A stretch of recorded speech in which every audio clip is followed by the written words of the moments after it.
ஆலங்குளம் மானூர் அரிவாள் வெட்டு சம்பவத்தில் 2 தனிப்படைகள் அமைக்கப்பட்டிருக்கிறது.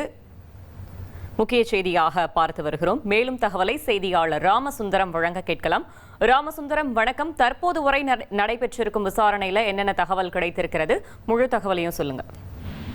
அதாவது தென்காசி மாவட்டம் ஆலங்குளம் அடுத்த நெட்டூர் கிராமத்துல அந்த திருமண வீட்டுல பேனர் வைப்பதில் ஏற்பட்ட பிரச்சனை காரணமாக இந்த அரிவாள் வெட்டு சம்பவம் நடைபெற்றிருப்பதாக முதற்கட்ட தகவல் வெளியாகிறது.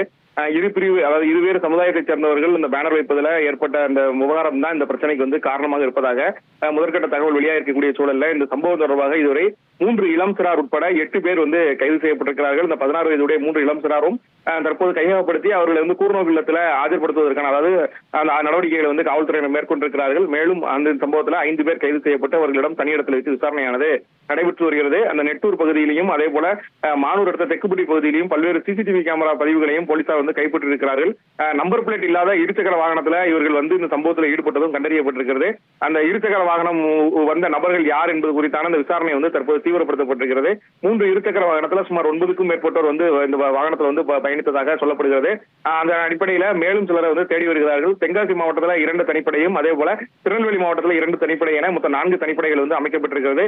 தொடர்ந்து பல்வேறு இடங்கள்ல போலீசார் தீவிர தேடுதல் வேட்டையில ஈடுபட்டிருக்கிறார்கள். தொடர்ந்து இந்த காவல் கண்காணிப்பாளர் தலைமையில அந்த பணிகள் கண்காணிக்கக்கூடிய பணிகளும் தீவிரப்படுத்தப்பட்டிருக்கிறது. 2 பகுதிகளிலுமே, அதாவது இந்த மானூர் அடுத்த தெக்குப்பட்டி மற்றும் ஆலங்குளம் அடுத்த நெட்டூர் ஆகிய 2 பகுதிகளிலுமே போலீசார் குவிக்கப்பட்டு அங்க பாதுகாப்பு பணிகளை ஈடுபட்டிருக்கிறார்கள். இந்த திருமண வீட்டில் நடந்த பிரச்சனை என்ன, இதற்கு முன்னாடி வேற ஏதேனும் முன்விரோதம் இருந்ததா என்பது குறித்தான அந்த விசாரணையும் தென்காசி மாவட்ட காவல்துறை தீவிரமாக மேற்கொண்டிருக்கிறது. தற்போது 2 பகுதிகளிலுமே விடிய வாகன தணிக்கை உள்ளிட்டவைகள் மேற்கொள்ளப்பட்டு தற்போது 5 ஆண்கள் உட்பட 8 பேர், இளம் சிறார் என 8 பேர் கைது செய்யப்பட்டு தற்போது விசாரணையானது தீவிரப்படுத்தப்பட்டிருக்கிறது. மேலும் சிலரை பிடிக்க தனிப்படைகளும் அமைக்கப்பட்டிருக்கிறது. தகவல்களுக்கு நன்றி ராமசுந்தரம். இனி செல்லும் இடமெல்லாம் செய்தி. தந்தி டிவியின் வாட்ஸ்அப் சேனலை ஃபாலோ பண்ணினா செல்லருக்கும் இடமெல்லாம் செய்தி.